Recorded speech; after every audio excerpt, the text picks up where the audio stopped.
Okay, well, welcome everyone to our MAPS Community Forum. My name is Amber Kowach and I'm the Curriculum Director for Manistee Area Public Schools, and I'm going to be serving as the moderator for this evening. So we're really excited to have you here. Superintendent Stoneman is going to lead us through the presentation you see on the screen. He'll be able to recap sort of the scope of our bond project, share with us some things that will sound familiar to you, and also share a few new pieces of information. Following our presentation, there's going to be a Q&A discussion, and the responses from those questions are going to be provided by our panel. And on that panel, we have several people. We've got Superintendent Stoneman. We've got Manistee Area Public Schools Business Director Howard Voss. We have two board members, Teresa Anderson and Paul Wermeister. We also have representatives from Tower Pinkster, Matt Slagle, and Chrisman Company, Dan Lamore. So we're really excited to have a lot of different expertise on this project. So during the presentation, if you have any questions about any bits or pieces of it, we encourage you to add your questions to the chat. We'll be monitoring the chat and watching those come in, and we'll be able to answer those questions after the presentation and clarify anything that you're wondering about. So the chat should be found on your computer, probably towards the bottom of your screen. If you're on an iPad or another device, it may be at the top. But please throw in any ideas or questions that you have in that chat, and we will be happy to address them after the presentation. Okay, Ron, I think that's all I have. I'd love to turn it over to you so you can get the presentation going. Sounds great. Thank you, Amber. I hope everyone can hear me, and welcome all that have joined. I really appreciate you taking the time this evening to join us and go through the presentation. Hope we can answer any questions that you might have. So let's get started.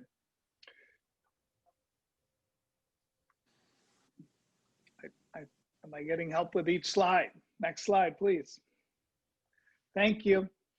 Why are we here today? We'd like to review the scope of the project, understand the impact of the bond proposal, discuss importance of community-wide commitment for a stable educational foundation. And obviously the district needs your voice. And again, I thank you for being here, and I appreciate you learning. And if you have questions, we're excited to see what we can answer for you. Next. This slide represents our project history. Starting in 2016, we did our due diligence and began an effort to examine the internal and external perspective regarding the vision of the district and just generally where the district is at. You know, our culture and understanding our stakeholders' opinions and views of the district. It was a very interesting process that we went through and learned a lot as a new superintendent near that time. It was really a good procedure and exercise to go through. Learned a lot. 2017, the facility assessment conducted to establish the future needs for our facilities. In 2018-19, considering the feedback from our stakeholders, the facility assessment, current enrollment, the future projects, a scaled facilities plan was developed that would address the needs of our district over the next 20 years. And that's where obviously 2020 was the year, but it also maps 2020 on the top of this slide and other slides represents our vision, 2020 vision, and a 20-year facility discussion and vision. In the spring of 2020, although the bond proposal was delayed due to the pandemic, our vision for the future of our district has not changed. The bond proposal outlines a sustainable, scaled facility plan to meet the long-term physical and financial needs of our district. And here we are, fall 2020, review the bond proposal and board consideration for ballot initiative. That's our project history. Next slide. Project impact. Really looking at properly scaled learning environments that provide the necessary space and flexibility to meet our changing needs and accommodations that encourage students of all interests and abilities to be active participants in the learning process. Mechanical efficiencies, modernize mechanical assets to improve energy efficiency and air quality. And what we've learned about air quality in our facilities and institutes and buildings in general during this pandemic is quite critical. And it's something that we have measured and monitored for this project. Safe spaces, secure entrance for all district buildings, and learning corridors in the event of lockdown events, improved transportation routes, and enhanced interior-exterior security features. And the transportation routes improvement is really on our facilities, that we have a safe parking, and also drop off and pick up for our buses and for our parents in cars. Early learning supports, resources to support students and families with the foundational services they need to start on the right pathway to achieve long-term academic success. And you'll see that our project scope is really focused on our early on learners, and we'll talk about that. Financial stewardship, properly scaled facility is assets for enrollment capacity, allowing for significant financial impact on the district spending over the next 20 years. You know, a term of right sizing, having the proper square footage for our enrollment is extremely important for our ability to run operate efficiently. All right, next slide, please. This is a one-page vision of the scope of work that we're looking at. So these are facility highlights. And you'll see each of our buildings with this proposal would be impacted. And let's just start looking at the middle school, high school. We have secure entry and check-in and academic wing updates.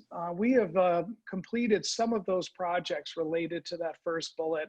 If you've been into the high school, middle school in the last 7-8 months, you will see that we have upgraded the entryway and configured it in a very secure way. So we're happy that we've been able to provide that upgrade to that facility. Construction of dedicated and middle school gym and lockers, as we've now used that facility for a full middle school and high school. We're stressed for gym space, and so this would address that. Upgrade of door and hardware components.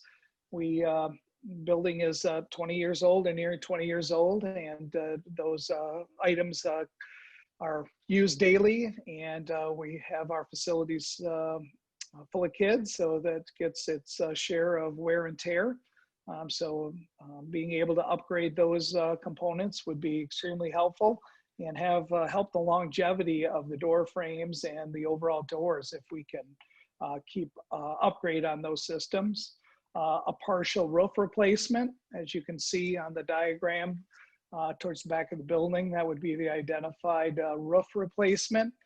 We feel that hitting this roof in stages is the best approach. We feel the roof does have some life left into it. Those type of roofs have about a 20-year, 30-year lifespan on them. And as we're approaching that, encroaching on that lifespan, we would like to start replacing some roof as we move forward. And also it says track storage, but overall storage for the building. Adding the back middle school gym area would also provide us some extra storage for the building, and it would be able to store our track components, and that makes sure that they have a nice long life expectancy for those components for the track. Moving up to Jefferson building, we're talking about demolition of Jefferson, demolition of the 1954 Jefferson Elementary. We have discussed green space, MAPS athletic field consideration between Sands Park and this Jefferson site. Maintaining a neighborhood is a top priority for MAPS property and stakeholders. So we have put together a committee made up of members of the community, and we have several members of that neighborhood around Jefferson are on that committee. And we're going to be starting discussions with this committee about the planning for this site. It will be, the building will be taken down. As you can see, we will keep the parking lot there. And we will plan on maintaining that surface, that area, that field. But I think the opportunity for Jefferson and what this future would be, we'll really look forward to working with the committee to decide what the outcome for that property and what the potential is. So we will be reporting out as that committee works, and they are designated to provide the Board of Education some recommendations. Moving on to Kennedy, the proposed centralized pre-K through 5th grade elementary. It's a really an exciting project for this building. The building next door will be demolished. The 1927 old high school building will be demolished. This will allow us to secure entry and check-in, redo our academic wings, update to meet modern educational standards. We'll be able to have a dedicated bus and parking areas and update the pickup and drop-off areas, again, both for parents and buses. Just a quick comment on this building. It's extremely well-built building, and we have the ability to reutilize that building in a way that will serve this community and the students into the future. And we're really excited that the building is in this condition and built in the way that it is.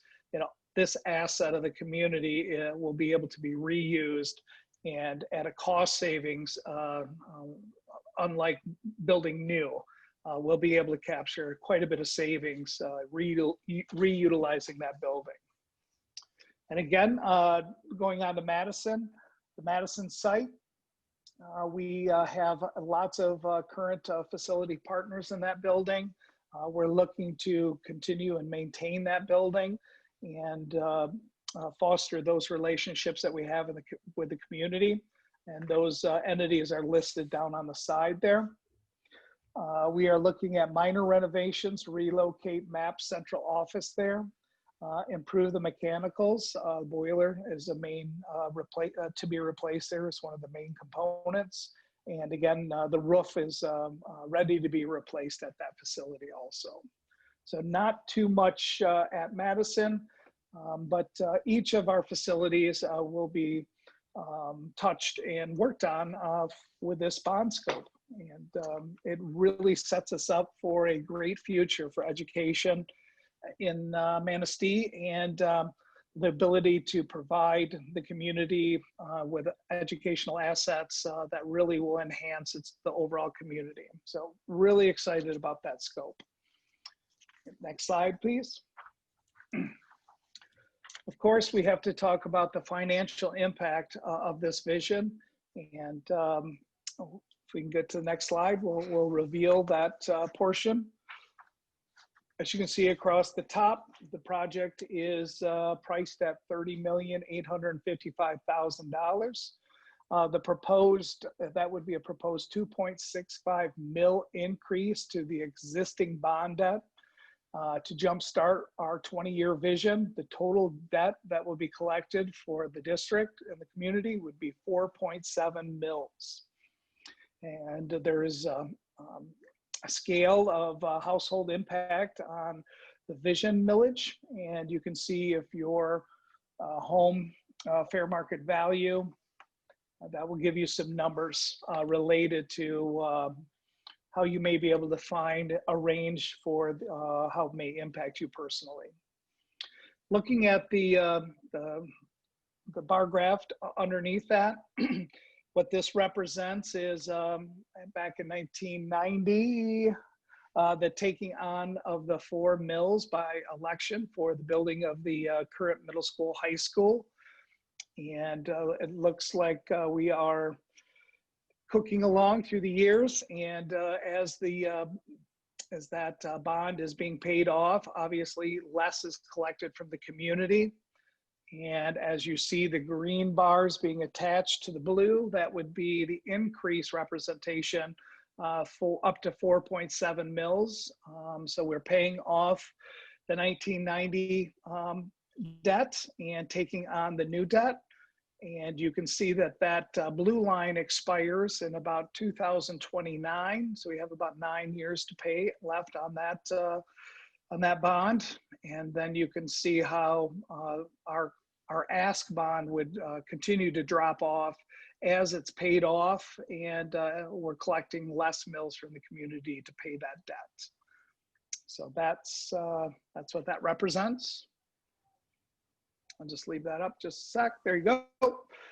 Nope, that's fine. You can go. Why not wait for the 1999 bond to be paid off and ask for another millage? The current bond drops off in 9 years, like I said, in 2029. The 2017 facilities assessment identified infrastructure, maintenance, and furnishing needs to exceed $48 million over the next 10 years. Very expensive. With all 4 buildings remaining in service in 20 years, that number will jump to 63 plus million over the next 20 years.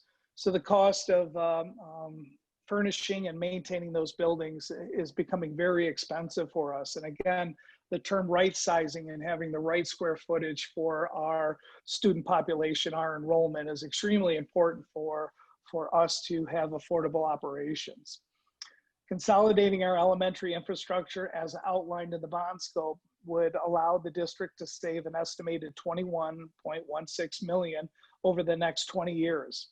Based upon projected maintenance and capital need of all existing elementary buildings. Construction costs grow each year that we wait. With current budgetary allocation, we currently allocate 9% to cover our expenses such as general repairs, utilities, plowing, etc. In addition to capital improvements, our facilities need is starting to outpace our budget. Next page. Excuse me. The 1990 bond, this is just, I think this is a great example of a good stewardship in the district. The district has done this a few times since the 1999 bond has been started, and this last savings was a really substantial. So in September, the MAPS Board of Education accepted a bid for a bond issuance of refunding, allowing the district to refinance the balance of the 1999 bond, which is just under $8 million in September, at an interest rate of less than 1% from 4%, which resulted in savings over the remainder of the bond, 9 years, of almost $1.3 million. So saving that amount of money on $8 million over the next 9 years is a great savings for the community, and it helps offset some of what we're asking the community to consider as the bond scope. All right. Education in our community. So the next slides are really going to discuss the value of education and the cost of education that we see in our own county and in our area. I really like this slide. It really represents and gives us a comparison so that we can see where we are in the county and again in the area. Not a lot to read here. I'll just give you a minute to look at that. Obviously, the top smaller box is our county, and it shows enrollment, shows the total debt, and Onekama does have a running sinking fund that they collect. So you can see our current collection of 2.5 is quite low. And the addition of 2.65, that gets us to 4.7. It really keeps us even or steady compared to the districts in our county. And the one below, the graph below, it has the same information, but we're capturing districts in our area or similar districts like us. And as you know, as we're looking at economic development and attracting economic and growth and industry to Manistee County and our area, it's extremely important to have an educational environment that is conducive for that type of growth and attracts the business and provides service to those individuals that come with maybe new industry. But it also represents retaining what we have also is extremely important. So that graph gives us an idea of, Cadillac has recently passed a bond and it shows their investment in their community. And Mason County Central, I think they're considering something new in the future, in the near future. But they have, in the last 10 or 15 years, renovated some of their facilities also. And some other districts are represented there too. All right, I think we're ready.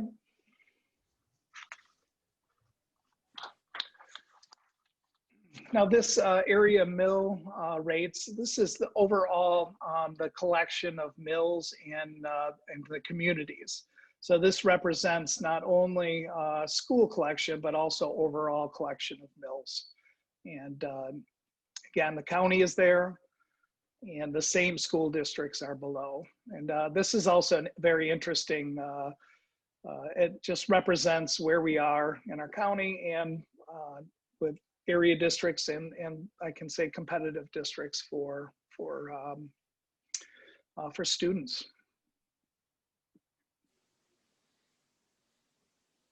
All right, thank you. Why do we do the comparison? Why does it matter?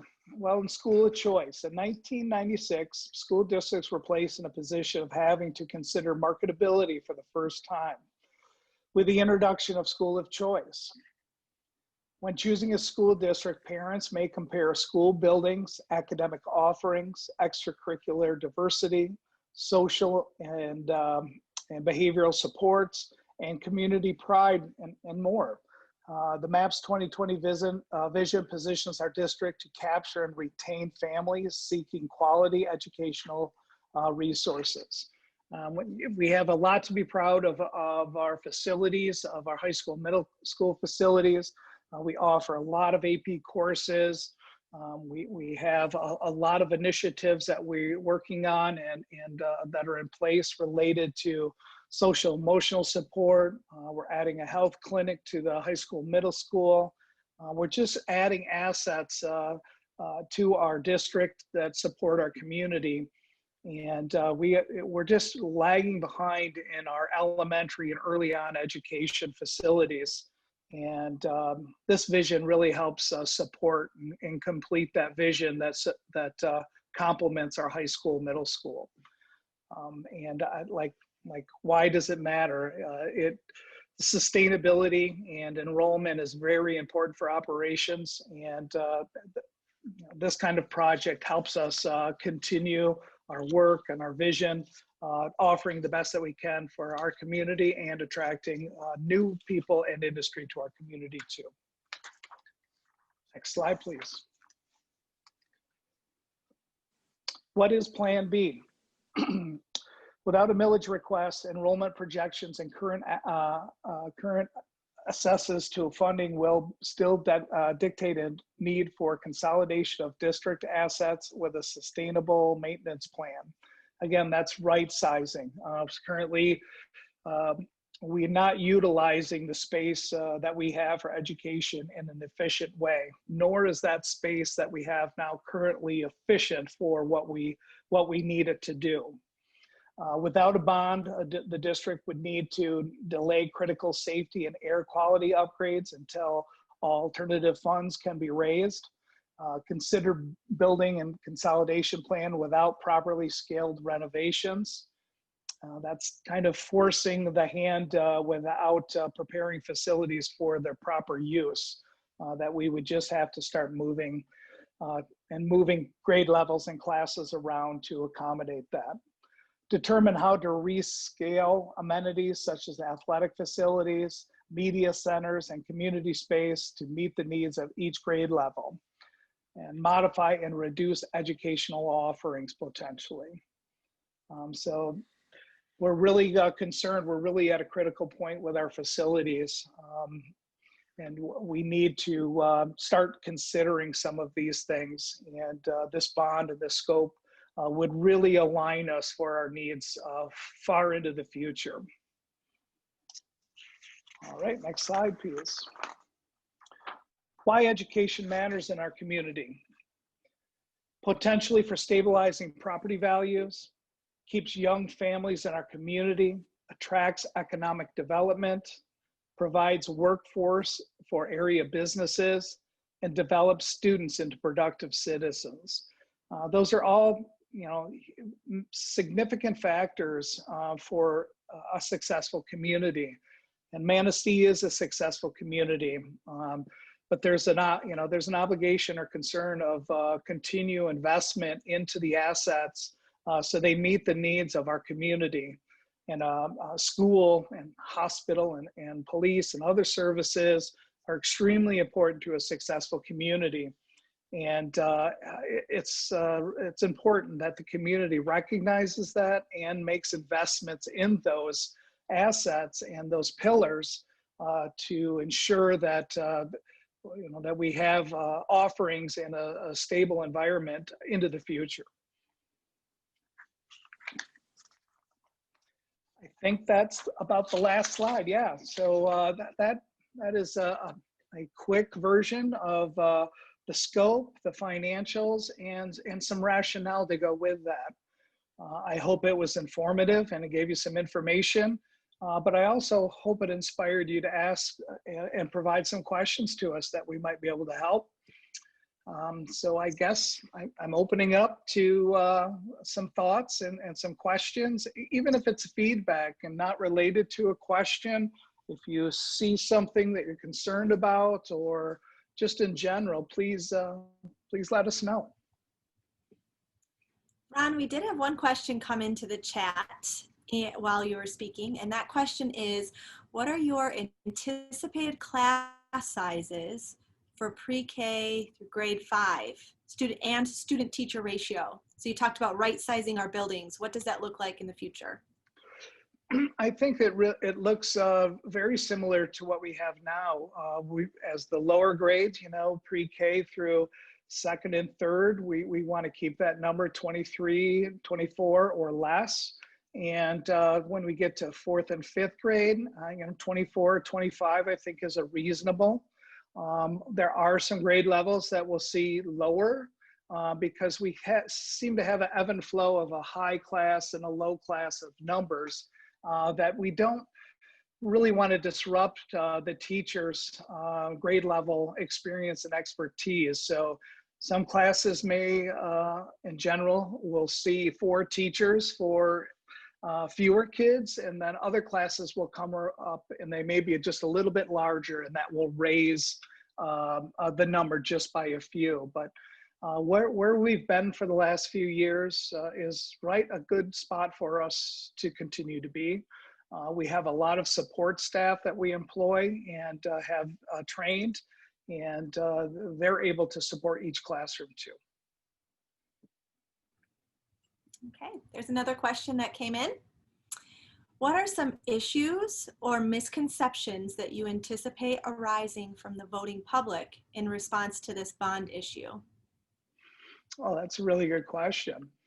I think there is, obviously there's a history of bond asks, and I think there's misconceptions of what was been committed to in the past and what scope of work that there may be confusion of the scope of work that we're asking for. I don't know. That will be part, that will be part of our community outreach to see what those questions are, what those concerns are. And if someone online has something that they're anticipating or hearing from the community, that would be good to hear and good to share. You know, along the line of that question, I know one thing that comes up often in the community is, the old high school building and this wondering about, didn't taxpayers already vote to pay for the removal of that old high school building? Could you speak to that? Yeah, and I referenced that, but not specifically. Yes, it's my understanding back in 1999 when the bond was successfully passed. Prior to that, there was an ask, and that building coming down was included in the initial ask that did not pass. And then that bond ask was reconfigured, and it brought the price down in the ask. And what was eliminated from that bond language that was on the ballot was the removal of that facility. But again, the scope of the work that we have moving forward for Kennedy and the utilization of that facility, that building will come down. We have a joint elevator right now currently with that building, the old building, and it's that joined wall is holding up our elevator, which is required for that building. But looking back on the scope that for this project, included in it is bringing Jefferson down. That would not be pulled out of the scope. It is responsible to take down buildings that are not being used in the community. And so that's why taking down the high school is in this scope, and also raising Jefferson down too is part of this scope. But yes, you're right. I have heard that. I hope that Another clarifies question. it. Yeah, thank you. Another question that came in is about our younger students and wondering, will the youngest students have the same quality outdoor activity facilities at Kennedy as they currently have at Jefferson? Yes, we plan on providing two playgrounds, one a little bit closer to the facility, and that will be utilized by our youngest students. And of course, we'll do a little bit of enhancing on the playground that we share with Sands Park. So we will have an appropriate, age-appropriate exercise or playground facilities in two different spots at Kennedy. And like I said, they'd be age-appropriate. A comment came in that you may want to respond to. It says, believe it or not, many new residents to Manistee think the Payne Aquatic Center was paid for with bond funding. Would you like to clarify that a little? Yeah, it was not. The district, from my understanding, provided the Paynes that property for $1, and they took over, the Payne family took over the construction and development of that property that adjoins the high school. I think that is over a $5 million pool that has been provided by the Payne family. The school district is in partnership for the operation of the pool with several entities, some townships, the hospital, and also the city of Manistee help with the cost of the maintenance and operations of the pool.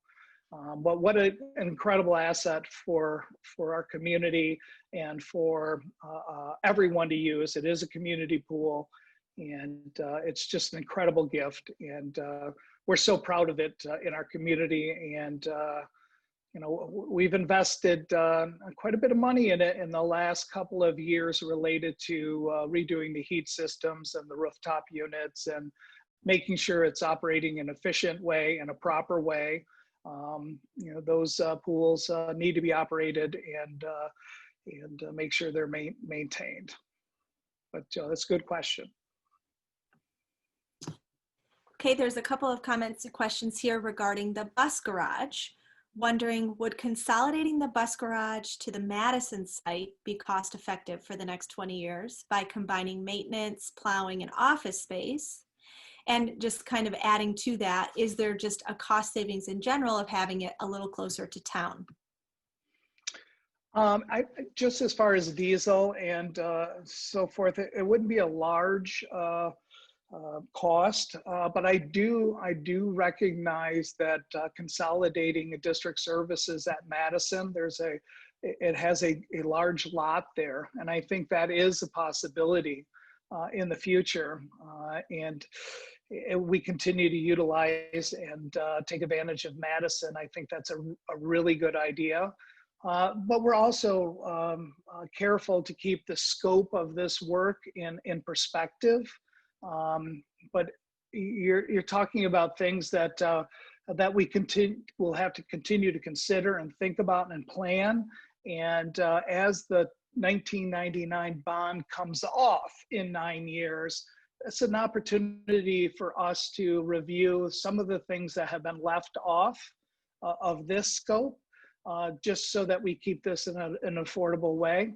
But I think we're trying to establish that we have a plan and a continued development of our assets and a respectful ask. And we have to think that way into the future, that there's a continuous process to invest in the school district in a responsible way that manages the things that we need to do. And waiting long periods of time in between bonds makes things much more expensive. As you know, you put things off. We just, taking some time to have this bond issue delayed just a little bit. We're capturing savings and interest rates, but the cost of materials and labor have increased. They've offset each other to a degree. But like I said, if you continue to have long stretch of periods of time without asking your community to provide for the needs in a responsible way, things tend to get expensive. I hope that makes sense. Thank you. I'm not seeing any more questions, so I would definitely encourage you, if there's something on your mind, to add to the chat. I do have a question, though, that I know has come up within our community, and it's just around our current reality. So wondering, how has the COVID-19 pandemic impacted the priorities of the bond scope? The scope is very similar. I mentioned earlier in the presentation that we're learning through science and logical information that air quality in our facilities is extremely important. And the ability to circulate that and circulate through a filtration system that's effective for sorting out germs and handling that. We did take a step, an additional step to evaluate our facilities related to air quality, and especially for the middle school, high school, to determine if that was any improvements needed to be considered for that in that building. And we found that the current upgrades that we've made through energy saving projects that we've invested into that produce savings to cost for the project through Honeywell has created an improvements into the air handling systems that meet and exceed the requirements for filtration. So we went looking and we found good news, and so very happy about that. But also just thinking about safety and security of entryways and locking doors and hallways, and being able to manage our facilities from outside situations. We have taken the time to review that and construct and design our plans that best serve the safety of our students.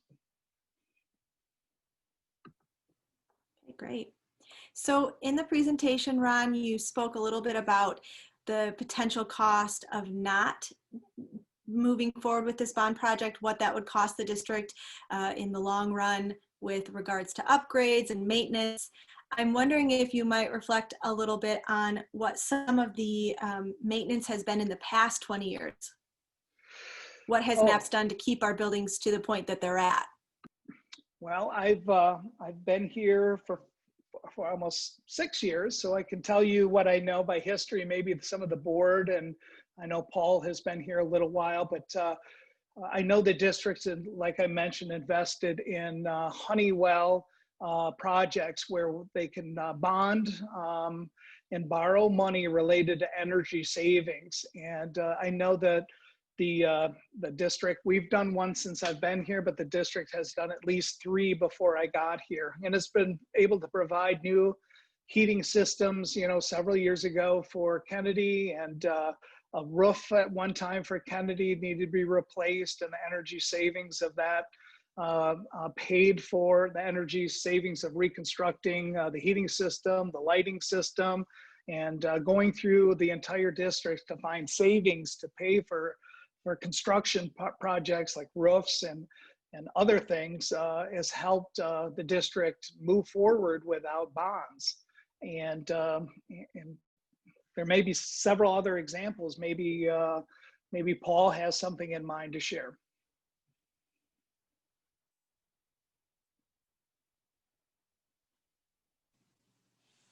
Yeah, Ron, the 3, I think there was 3 that I can think of, the energy savings.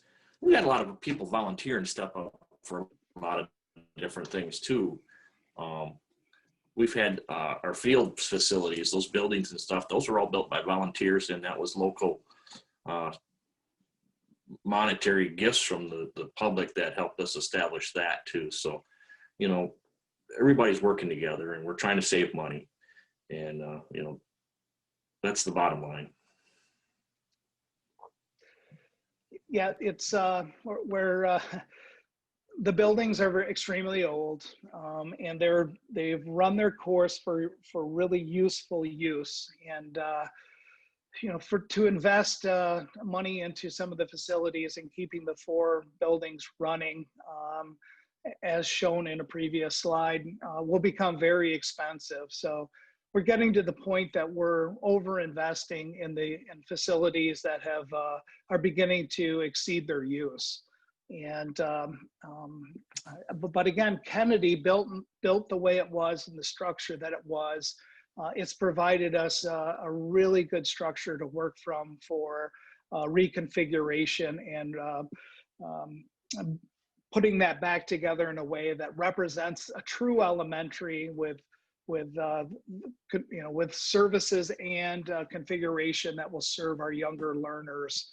Right now, we're accommodating some of our youngest learners in a high school building, and it's just not conducive for our community moving much more forward into the future. There was one more comment in the chat, and that is that another good point for supporting the timing of this bond is the relatively low cost of borrowing the money at this time. Delaying this project will only increase the potential for higher cost to borrow if faced with inflation or in the like. Another comment just came in, that said, let's face it, we can't rely on volunteers and bake sales to fund our public education infrastructure into the future. It'll be very important to aggressively market this bond issue to the voters. Those are 2 really good comments. Yeah, very good. And it is a responsibility of the community to invest, but it's also the responsibility of the school district to be really good stewards of the facilities and the finances that a community provides.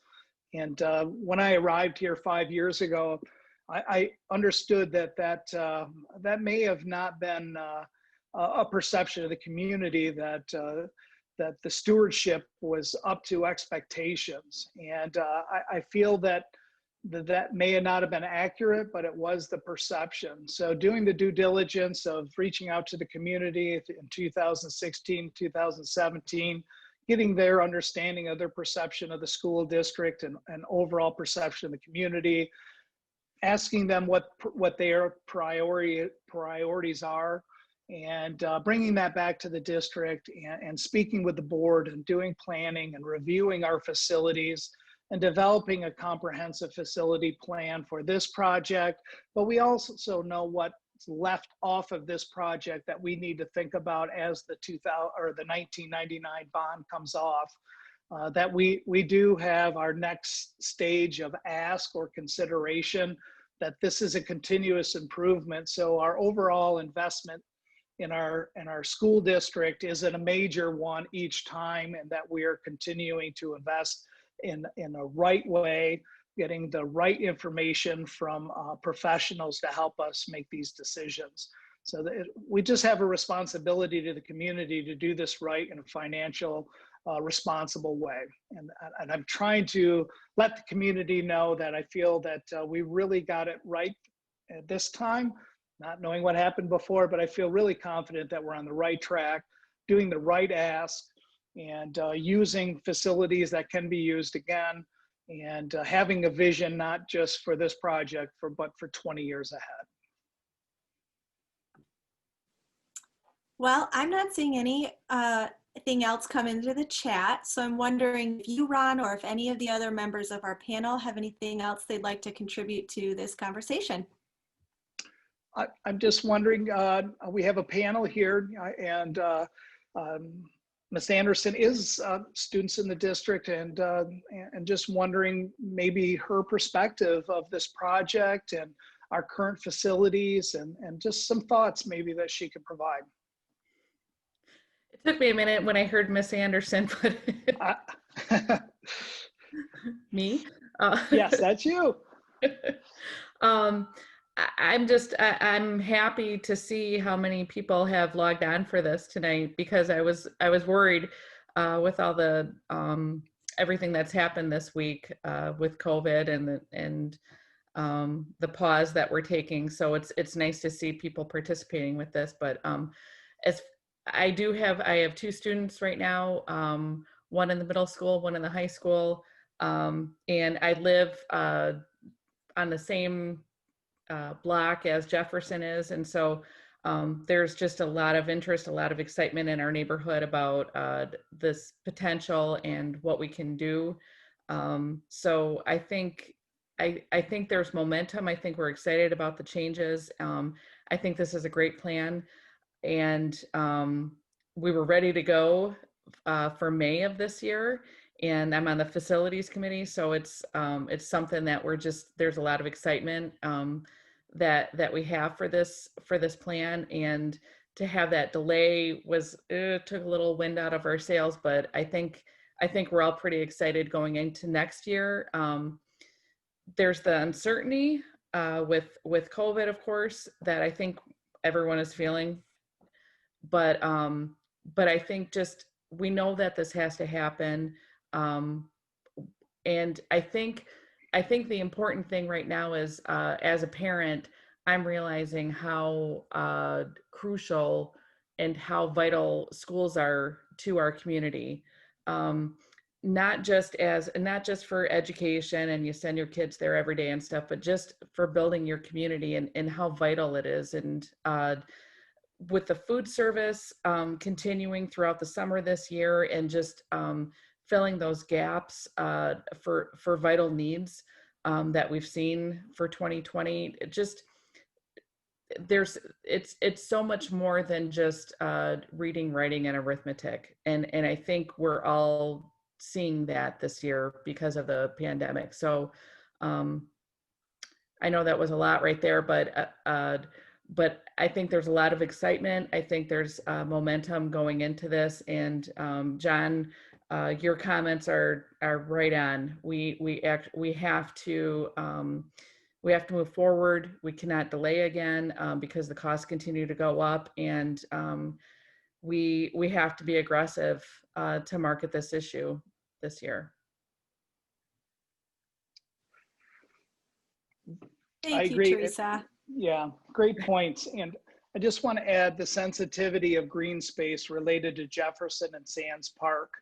The redundancy of those green spaces is understood, and that the city is involved with talking with us about that sensitivity also. But it's important that we take time and listen to the neighborhood and the community for Jefferson, and see what possibilities exist. And so we do have a shared asset.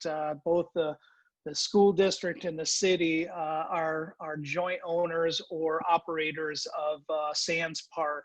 And there are a lot of possibilities that exist in Sands Park and at Jefferson. So we want to be careful and make the right decisions for both properties. And I know that the city is interested in partnering with us and see what possibilities exist. So I appreciate bringing that up, Teresa. Thank you. I'm wondering if Paul, any insight also to Paul is also on our facility committee and has been on board through this process with us, and maybe he has some ideas or thoughts to share with us before we go.